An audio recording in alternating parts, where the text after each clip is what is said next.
श्री शिवाय नमस्तुभ्यं। महादेव की कृपा हम सभी के ऊपर बनी रहे।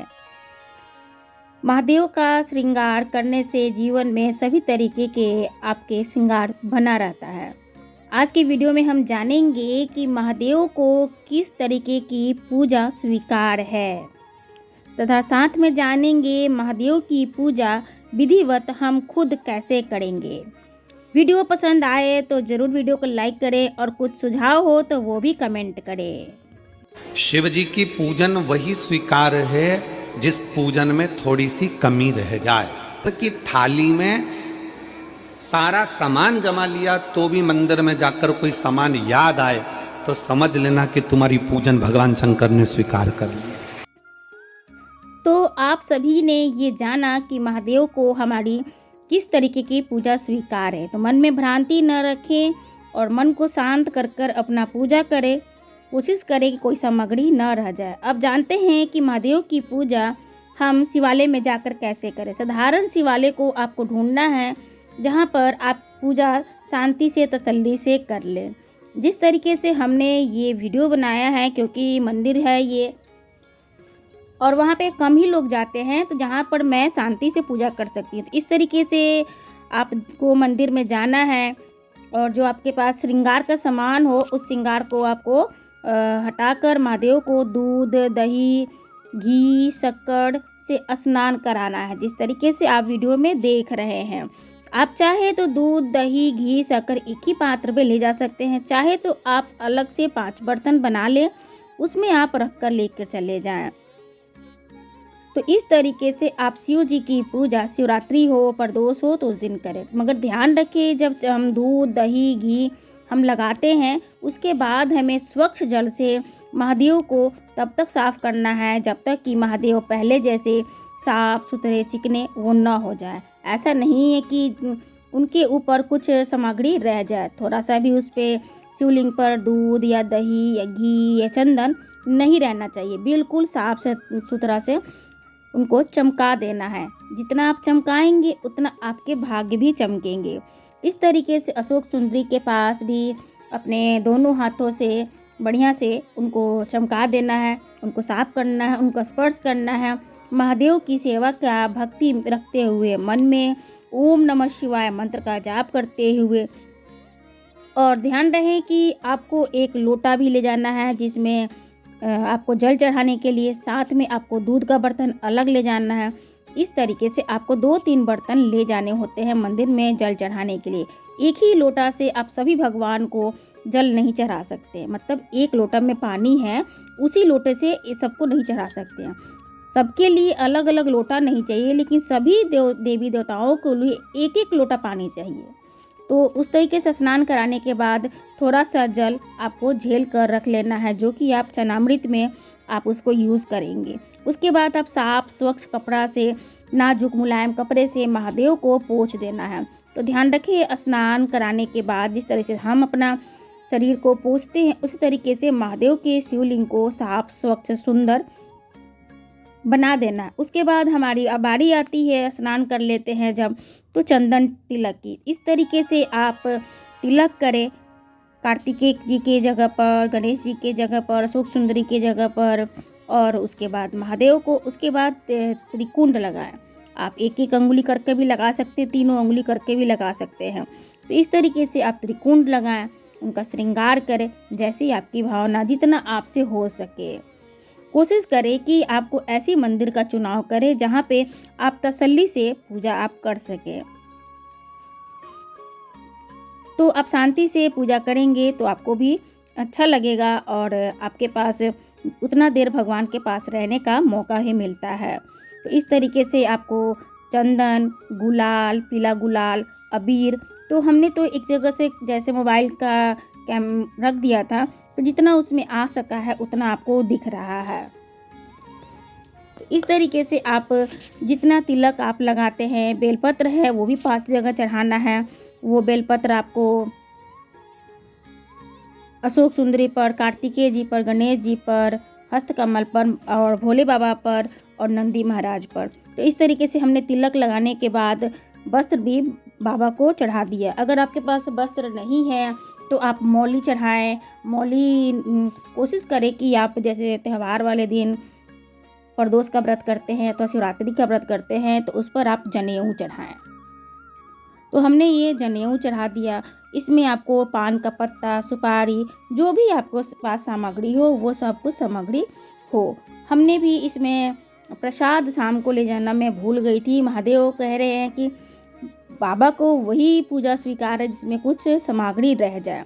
उसके बाद आपको ये करने के बाद आप माता पार्वती का भी एक गठबंधन बांध दे। जैसे भोले बाबा को हमने जनेऊ चढ़ा दिया तो माता पार्वती को भी हमने गठबंधन बांध दिया। माता पार्वती को गठबंधन बांधते समय हमें इस बात का ध्यान रखना है कि उनसे अपनी मनो की कामना कहनी जरूरी होती है, क्योंकि उनको कहना है कि हे माँ, जैसा आपका अखंड सौभाग्य है वैसे हमारा भी अखंड सौभाग्य प्राप्त हो, हमें भी अखंड सौभाग्य की प्राप्ति हो। जैसे आपके भोले बाबा आपको प्रिय मानते हैं, हमारे भी पति, हमारे भी प्राण प्रिय, हम भी उनके लिए प्रिय रहे। इस तरीके से आप गठबंधन बांधे। उसके बाद बेलपत्र ले अशोक सुंदरी की जगह पर रखें, माता के हस्तकमल पर रखें।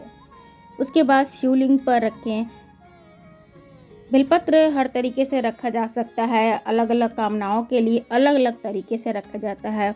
कुछ कामनाओं में आपको बेलपत्र की डंडी का मुख अपने साइड रखना होता है, कुछ कामनाओं में बेलपत्री का डंडी का मुख नंदी के महाराज के साइड में रखा जाता है।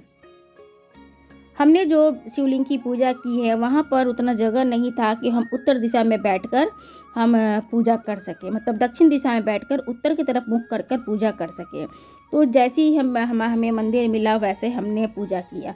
लेकिन और भी मंदिर है जहाँ पे हमें दक्षिण में बैठकर उत्तर की तरफ मुख कर पूजा करने का मौका मिलता है। इस तरीके से हमने महादेव को बेलपत्र अर्पण कर दिया।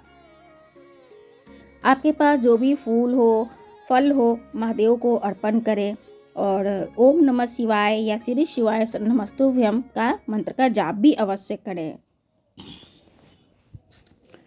उसके बाद सफ़ेद फूल, शिवरात्रि का ये पूजा का वीडियो है, तो एक सफ़ेद फूल अगर बिना सोचे भी चढ़ा देते हैं तो महादेव उसकी पूजा स्वीकार करते हैं, मनोकामनाएं पूर्ण करते हैं।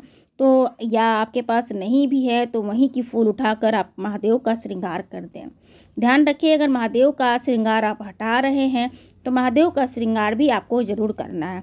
अगर आपके पास सामग्री नहीं है तो कम से कम जो सामग्री आपने महादेव पर से उतारा है उसी को आप पुनः आप सजा दें। जैसे मेरे पास शाम के टाइम फूल नहीं था तो हमारे पास हमने जो उतारा था फूल वही फूल को हमने रख दिया।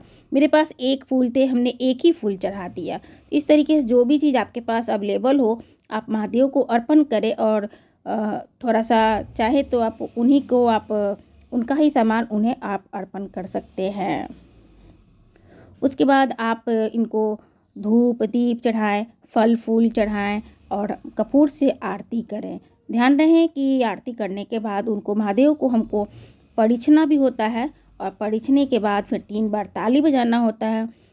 ताली बजा लेने के बाद हमें महादेव को प्रणाम कर अपनी मनोकामना बोलना है और कहना है कि भोला सब दुख काटो मारो।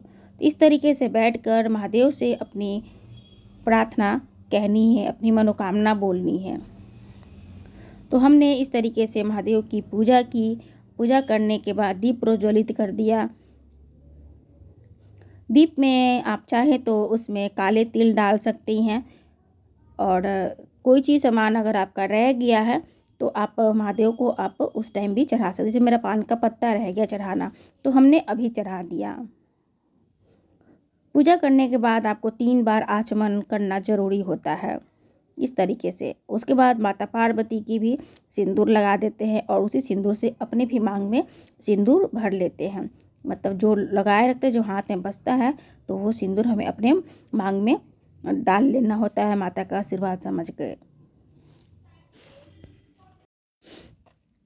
उसके बाद महादेव की आरती के लिए हमें थोड़ा सा उसमें कपूर भी रखना होता है, क्योंकि महादेव की जब हम पूजा करते हैं बिना कपूर से उनकी आरती पूरी नहीं होती है। तो महादेव जी की पूजा में आपको कपूर की ज़रूरत ज़रूर पड़ती है। तो महादेव जी की आरती आप करें, उसमें आप आरती गाएं, कर्पूरगौरं करुणावतारं संसारसारं भुजगेन्द्रहारं सदा वसन्तं हृदयारविन्द्रे भवं भवानी सरितं नमामि। इस तरीके से आरती गानी है। और हमने जो दीपक रखा है, दीपक के नीचे हमने अष्टदल कमल बनाया था, उसके ऊपर अक्षत रखे थे और उसके बाद हमने दीपक रखकर उसके बाद ही हमने दीप प्रज्वलित किया, उसी से हमने आरती किया। आपसे अनुरोध है कि अगर वीडियो पसंद आ रही हो तो ज़रूर वीडियो को लाइक करें और कुछ और पूछना हो तो आप हमें कमेंट में भी लिख सकते हैं।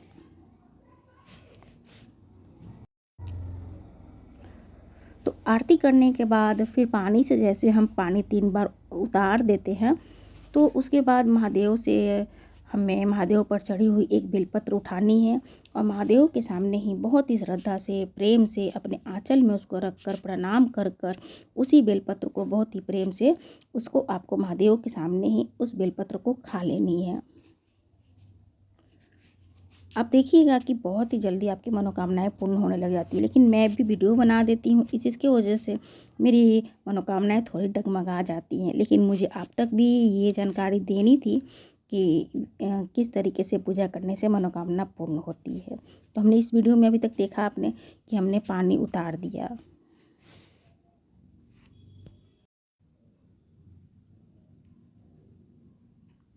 और इस तरीके से आप झोली फैलाकर आप बाबा से प्रार्थना करें कि बाबा आपकी मनोकामना को पूर्ण करें। आपने जिस काम के लिए व्रत किया है आप उसकी पूरा करें।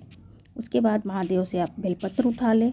आप बेलपत्र उठाने के बाद आप उसको खा लें। महादेव की पिंडी से सिर को लगाना ना भूलें, क्योंकि महादेव के पिंडी से सिर लगाने से ही आप भाग बदलेंगे। तो छोटी छोटी चीज़ें थी जो वीडियो में जैसे जैसे सामने आते गया है वैसे वैसे हम आपको बताते गए हैं। अब देखिए बेलपत्र हमने आज्ञा से ले लिया है और भोले बाबा का आशीर्वाद से हमने इस बेलपत्र को ग्रहण भी कर लिया। वीडियो पसंद आए तो ज़रूर ओम नमः शिवाय या श्री शिवाय नमस्तुभ्यम ज़रूर कहें। प्रदीप मिश्रा जी बहुतों के घर में खुशियाँ और झोली भर दिए हैं, कुछ ऐसे उपाय बताकर हल्के फुल्के भी, जिससे हम सभी की मनोकामनाएं पूर्ण हुआ। आपके भी पूर्ण हो, हमारे भी पूर्ण हो। श्री शिवाय नमस्तुभ्यम।